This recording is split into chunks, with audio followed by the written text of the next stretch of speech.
Hey, beautiful human. Welcome to episode 12 From Chaos to Cozy, where we're on an amazing journey gaining clarity around our chaos and how to see our cozy more clearly. In the last episode, we chatted about how some of the things that we experience when we're younger influence us as echoes throughout our lives until we're able to consciously recognize these programs that are running on autopilot below the surface in our subconscious. And in this episode, we're going to look at an amazing tool provided by an amazing soul, Byron Katie, that she calls the Judge Your Neighbor worksheet. It's a transformative tool that can aid us in overcoming some of our tendencies to be focused on others' actions and words, and it brings us some great freedom. You know, finding Byron Katie was a life changer for me. Her process of reflection and inquiry are so helpful, and it allowed me to turn my energy from being outwardly judgmental to seeing that I was being self-judgmental and projecting those things I wanted to see about myself outwardly onto the world. It's also a great tool to help improve relationships with others. You know, relationships are about relating to one another, and this process helps us understand how we aren't really seeing a person for who they really are. You know, we see them through our conditioned eyes, an illusion, a ghost of the person that they really are. And the process releases ourselves from the judgment, and as a positive repercussion of this is the release of others from our judgment as well. Our eyes clear, our minds clear, our hearts clear, and that's when we begin to see others more clearly. So we'll step through the process during this episode, and in gathering the information, I have pleasantly discovered that she has expanded the process, and I'm excited to expand the use of this tool for my own life right alongside you. Now, Byron Katie, she has a helpful YouTube channel under her name that shares videos about the process, but also shows us as she works the worksheets with individuals. And then her website, where you can find all these materials for free, is thework.com, just THEWORK.com. And you can download and print these as I did from the website. But it's cool. The website now also lets you fill them in online as well. And then there's options to email the worksheets to you as you complete them, the completed actual worksheets. So another way for those of you that don't have printers or don't want to print it out, you can actually complete it online. And each of the steps, it asks you if you want to email that before you go on to the next step. So I love that. And you can find most of the reference information on how to complete these and all that information on the 1, 2, 3 tab and the How To tab on her website. And before we jump into the details, I want to share Byron Katie's invitation to inquiry. It's what she had on her website. It says, of course, welcome to the work. I discovered that when I believed my thoughts, I suffered. But when I didn't believe them, I didn't suffer. And that this is true for every human being. Freedom is as simple as that. I found that suffering is optional. I found a joy within me that has never disappeared, not for a single moment. And that joy is in everyone, always. And I invite you not to believe me. I invite you to test it for yourself. And that's what I invite you to do as well.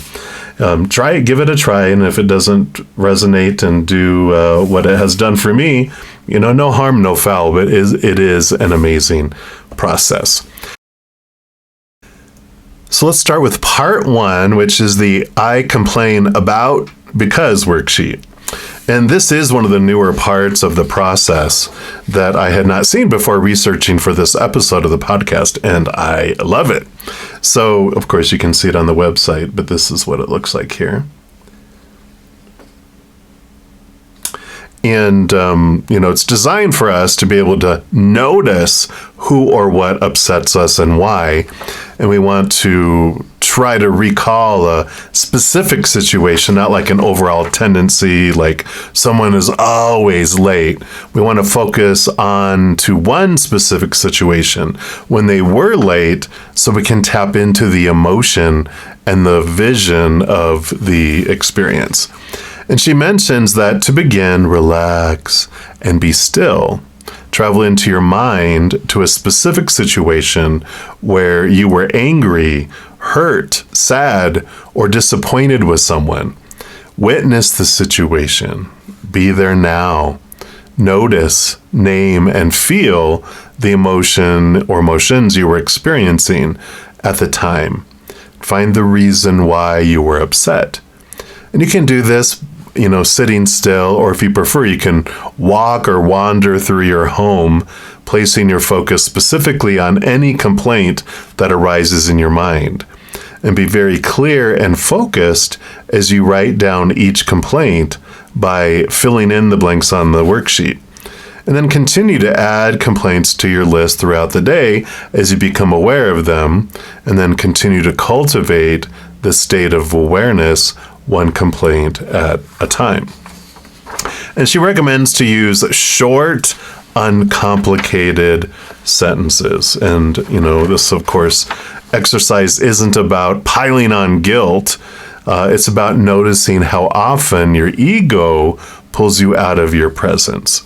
And some examples for, that she lists on the website is, I complain about my children because they won't stop fighting with each other. I complain about the grocery clerk because she isn't wearing a mask. I complain about Jenny because she watches too much TV. And then on the worksheet itself here, it says, of course, I complain about Allison because she betrayed me. I complain about my mother because she talks too much. And of course, when we look at our world that we think we see out there, right, we might have some other complaints based on current things happening in the world that we're not personally interacting with, such as I complain about presidential candidates because they aren't representing who I want them to be. I complain about countries because they're warring against each other and have atrocities. I complain about the weather because it's not acting the way I want it to. And of course, with all of those, we would eventually zero in on specifics around these things as well. And as the sheet says, after you complete your list, we move on to the next step, which is to question each complaint with the 4 questions, finding turnarounds and identifying examples for those turnarounds as you move on to the next worksheet. So that takes us into part 2, the one belief at a time worksheet. So this is what that worksheet kind of looks like here. There's actually 2 parts to it, part 1 and part 2. Of course, you can see these on the website. And, when you fill in this worksheet, you can work with one complaint from your I complain about worksheet, but you can always use this as a reference and a tool when something comes up in the moment or, earlier in the day. I find the sooner I go and fill out a worksheet after something happens, the more honest I am with what I'm writing down, and the more impactful the turnarounds are for me. The more honest we are in the process, the more transformational it actually is. And I really like how Byron Katie refers to this part of the process as a written meditation. We drop into a quietness and observe what arises in the mind's eye. And as she says, allow the work to work you. So to use this worksheet, we isolate just one thought. And as we ask the 4 questions of the worksheet, allow the genuine answers to arise. Reflect on the questions one at a time, and then turn into yourself. Watch and listen. Awareness will rise up from within you. So first, find your one-liner that you want to put up here for your belief. And if you're choosing a belief from your complaint sheet, drop the I complain about and the because. An example, if you put, I complain about Allison because she betrayed me, that just becomes, the belief is that Allison betrayed me. And so then we ask the 4 questions. Question number 1 is it true? And the answer to the first 2 questions is just a 1 syllable. It's either yes or no. Don't add any explanations, as they are not required, and they actually take us out of the moment and take us into defensiveness, explanations, blah, blah, blah. It's simply asking yes or no. This is how you feel about the situation. So be still and find your honest yes or no as it arises to meet the question. And if your answer shows up as a yes, you move to question 2. And if it's no, then you can go ahead and jump to question 3. But question 2 is, can you absolutely know that it's true? And if your answer to question 1 is yes, then you ask yourself, can you absolutely know that it's true? And you take this opportunity to look at the situation again. Shine the flashlight on that moment in time and see what it reveals itself, to you.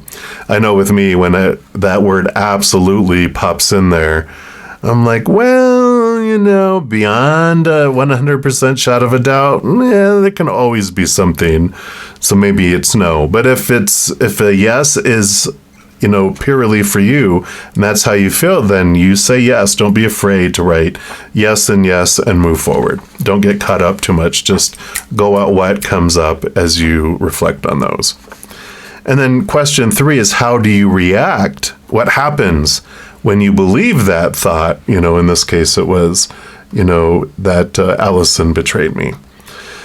So you close your eyes and you witness the feelings, the body's sensations, and the behaviors that arrive when you believe that thought. Notice and report the answers, to any of the following. You can ask, what images do you see, past or future, and what emotions or physical sensations arise as you witness those images?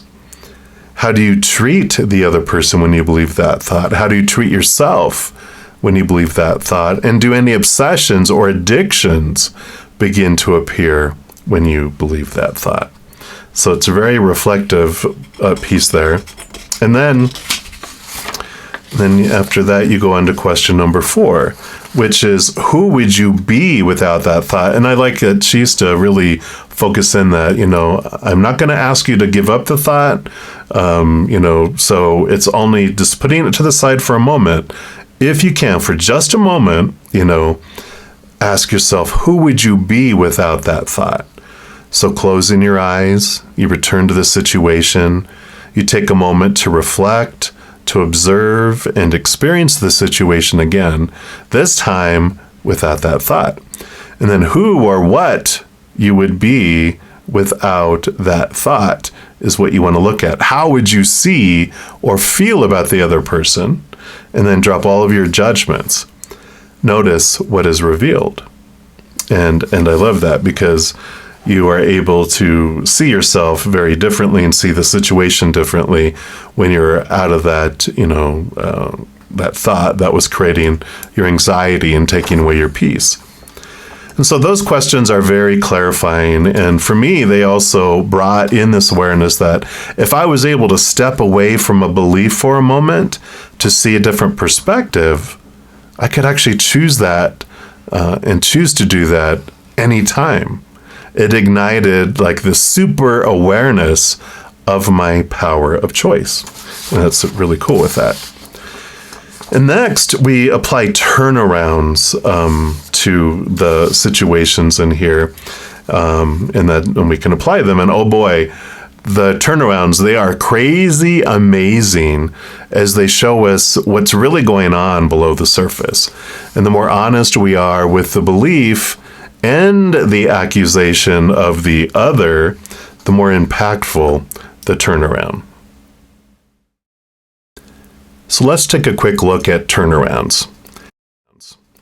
So a turnaround is just like it sounds. It's turning the thoughts of that event around in a variety of different ways, and also contemplating how each turnaround is as true or truer in the new turnaround thought. So often a statement can be turned around to the self, to the other person or persons, and to the opposite belief. But not every statement has all three turnarounds. And some turnarounds, you read it and you're like, that makes no sense at all. So don't force them. Just see what comes forward and what resonates. For example, an original thought of, Paul doesn't listen to me, can be turned around into, I don't listen to me. I don't listen to myself, right? Could also be turned around to the other person. I don't listen to Paul. Uh-oh. And then Paul does listen to me is the opposite, right? And it helps to cement how each turnaround impacts us by finding how the turnarounds are as true or truer than the original judgment. So our shadow human ego, they bring up proof and evidence that supports its current belief, right? Only submitting the evidence that supports the current thought. So when we intentionally find evidence that supports the new way of thinking about the situation, the brain stops believing that which is not true. Once it realizes that something is a lie, it will refuse to believe it in the future, and it lets the old thought just fall away on its own. And Byron Katie recommends to try to find at least 3 specific, genuine examples of how each turnaround is true for you in that situation. And she mentions, this is not about blaming yourself or feeling guilty. It's about discovering alternatives that can bring you peace. And I love that.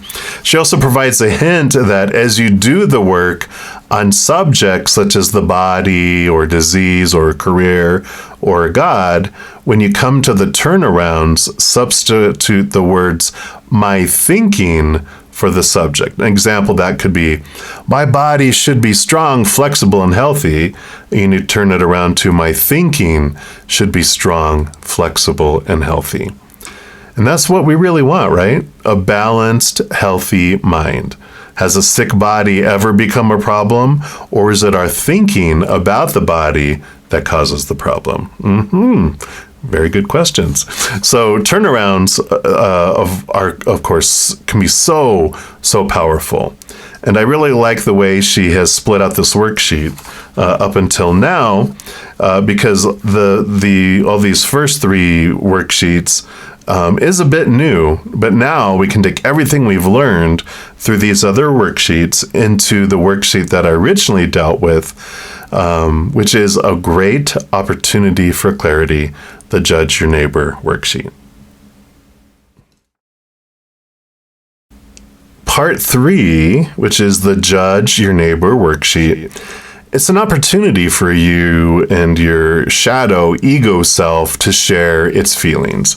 It's like you hand a microphone to it and encourage it to vent everything it feels about a specific situation. Complaining in general about a big picture lifetime of things isn't too helpful compared to digging into a specific event, because the more detail we go in with a common situation, the more we get to the root of things and thus have a transformation.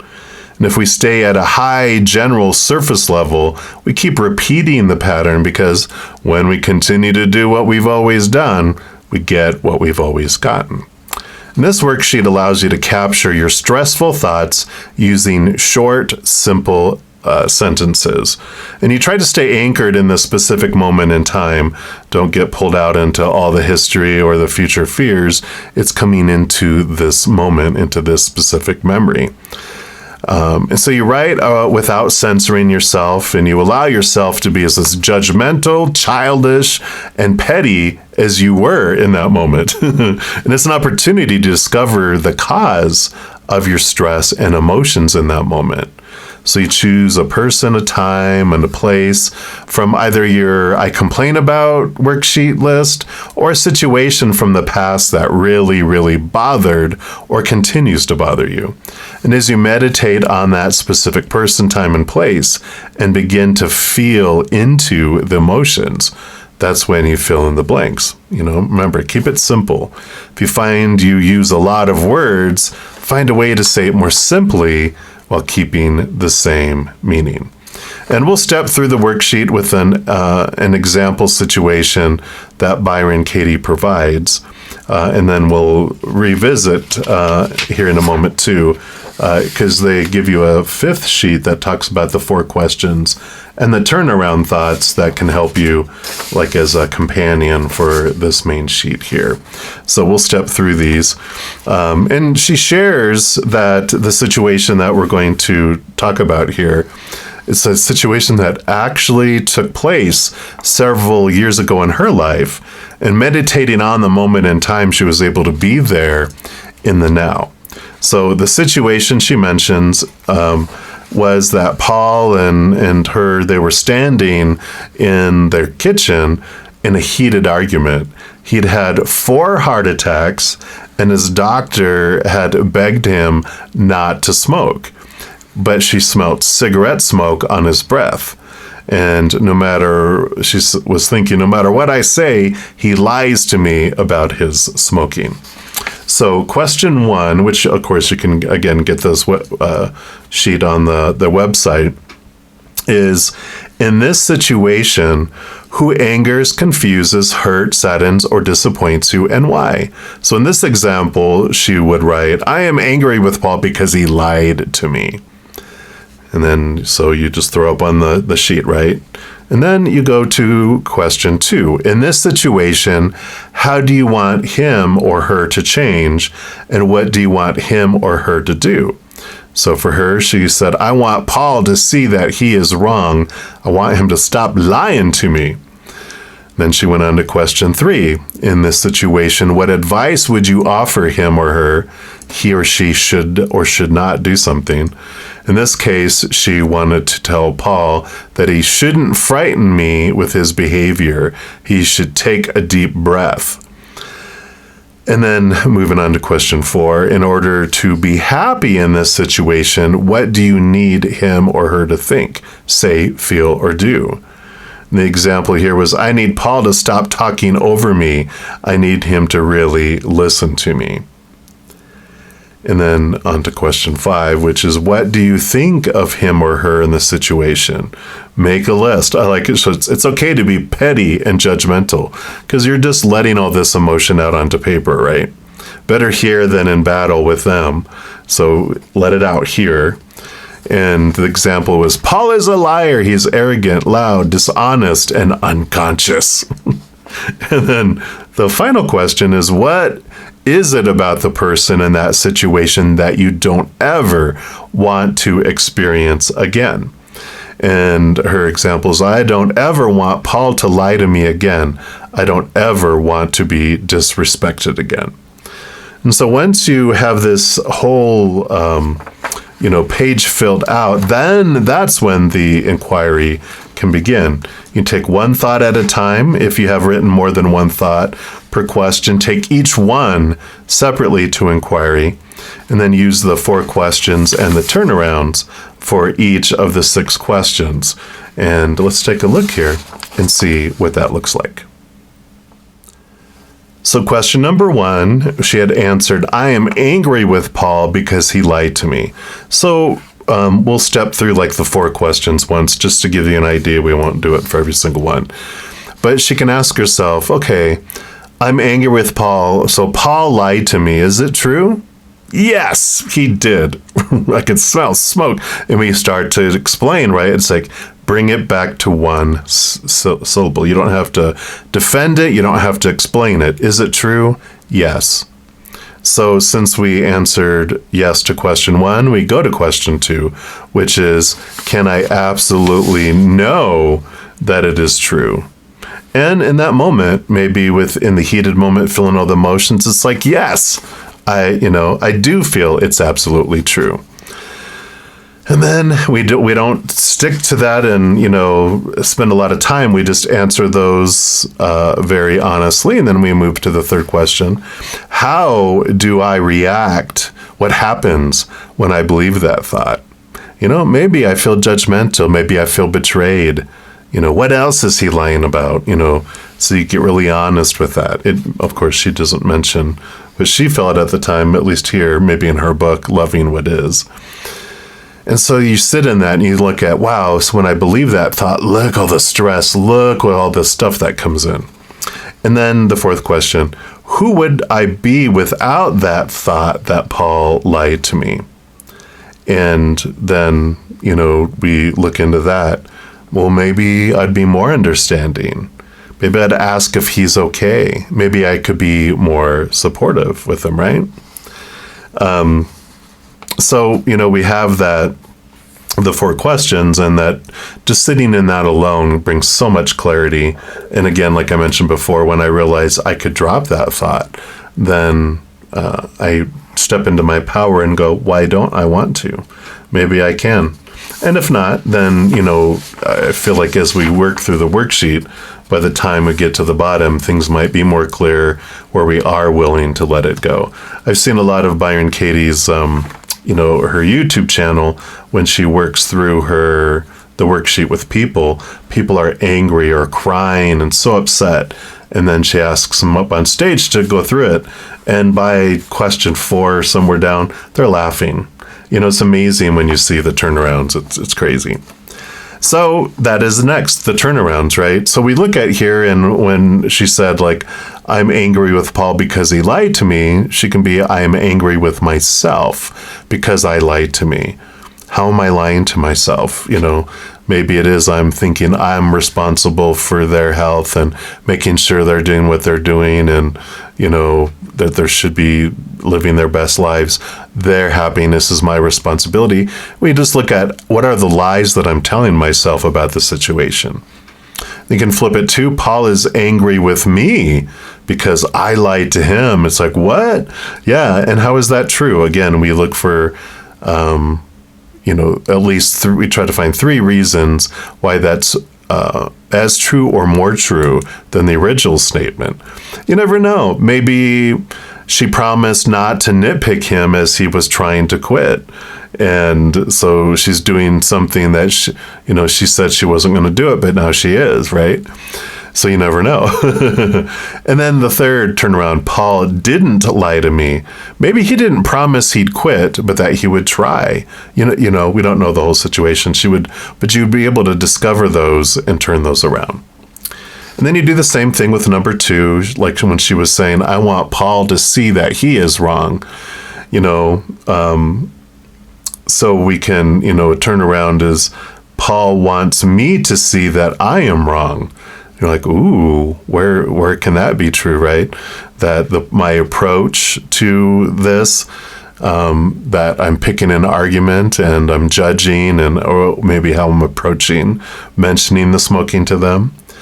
Another turnaround, I want to see that I am wrong.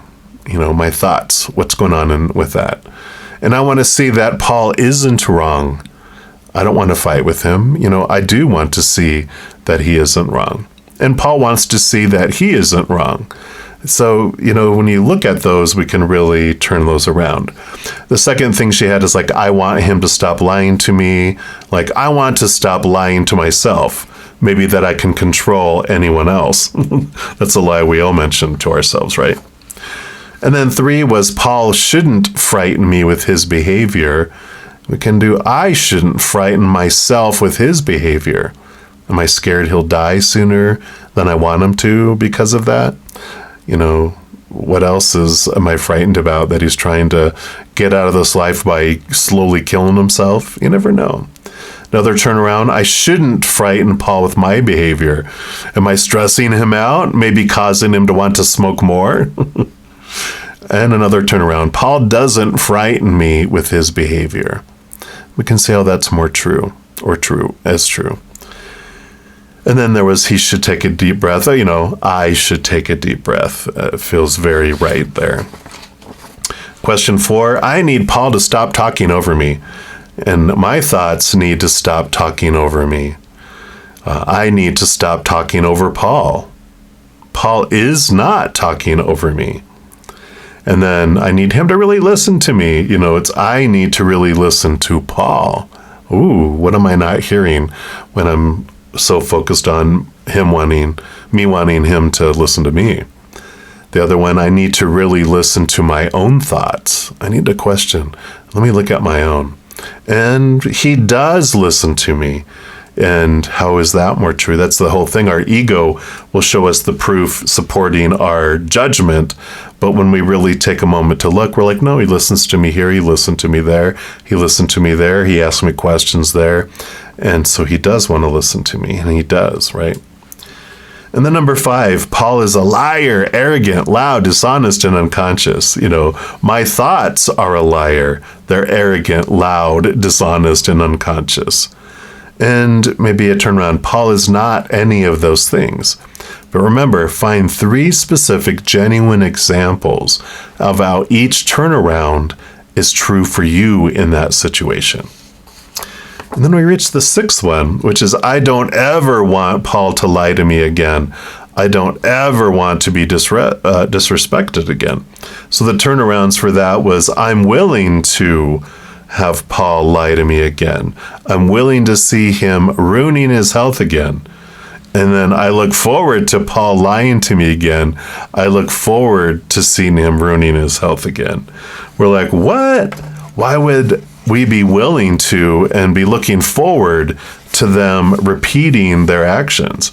At first that was a hard one for me to swallow, but when she explains that when it happens again, we're brought back to our stress, which we will bring back to the worksheets, and eventually it does not trigger us and it brings us freedom, right? So I know the more of the worksheets that I completed and the videos that I watched on her YouTube channel, that the questions and the turnarounds, all these began to happen in real time inside my own head, which also allowed me not to react like I would have in the past, and as I entered the inquire more often as my first response. And it really is so super cool when that happens. So I love this process. Hopefully this is helpful. And in this next cozy chat on the Wednesday that's following the public posting of this episode, of course, my praying mantis, you guys get those earlier, as well as my Zen Cricket. But when it goes public, the first cozy chat after that will take some time to go through a worksheet live. So if you work on your own between now and then, I'm happy to provide any guidance on the turnarounds or any other questions you have on the process. But I'm super excited to have shared this tool with you, and I hope it brings you as much awareness around stressful situations as it did me.